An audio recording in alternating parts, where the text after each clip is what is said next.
Hi friends, welcome to AFH kitchen. చాలామంది దోసపిండి కరెక్ట్గా రావు, దోశలు విరుగుతాయి, ఎర్రగా రావు, ఇలా అన్నీ చెప్తుంటారు. కానీ పర్ఫెక్ట్ కొలతలతో దోసపిండి ఎలా తయారు చేసుకోవాలో ఈరోజు చూపిస్తానండి. నేను 6 కప్పులతో బియ్యం తీసుకుంటున్నానండి, రేషన్ బియ్యము. దానికి సరిపడా 1 కప్పు మినుములు తీసుకుంటున్నానండి. మినుములు కరెక్ట్గా ఉంటేనే మనకి పిండి కరెక్ట్గా వస్తుంది. 3 స్పూన్లు శనగబెల్లండి, 1 స్పూన్ మెంతులు,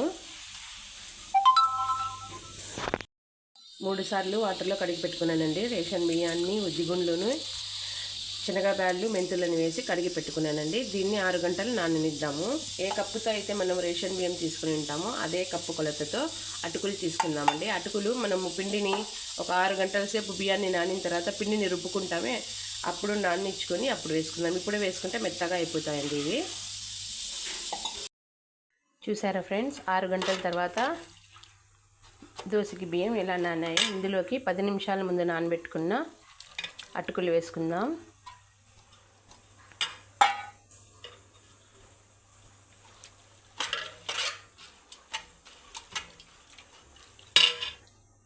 దీన్ని మిక్సీ పెట్టుకుందాం.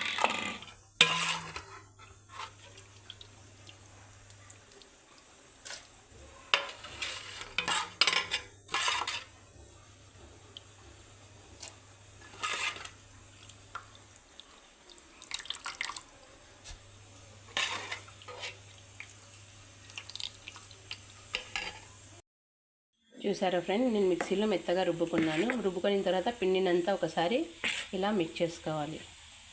మిక్స్ చేసుకొని ఒక 4 గంటల తర్వాత వేసుకుంటే మనకి ఎలా కావాలంటే అలాగా, క్రిస్పీగా కావాలంటే క్రిస్పీగా, సాఫ్ట్గా కావాలంటే సాఫ్ట్గా, పిండి గట్టిగా కలుపుకుంటే క్రిస్పీగా వస్తాయి. సాఫ్ట్గా కావాలంటే పిండిని కొంచెము ఒక రకంగా కలుపుకుంటే సరిపోతుందండి. కొంతమంది మెత్తగా ఉండే దోశ ఇష్టపడతారు, కొంతమంది రోస్ట్గా ఉండే దోశ ఇష్టపడతారు. రోస్ట్గా కావాలంటే పిండి ఇలానే గట్టిగా ఉండాలి. ఉప్పు, సోడా పొడి కలిపి వేసుకుంటే సరిపోతుంది. నీరుగా ఉండాలంటే కొంచెం నీరు సరిపోతుంది. అంతే ఫ్రెండ్స్, దోశపిండి రెడీ అండి. తినండి, ఆరోగ్యంగా ఉండండి.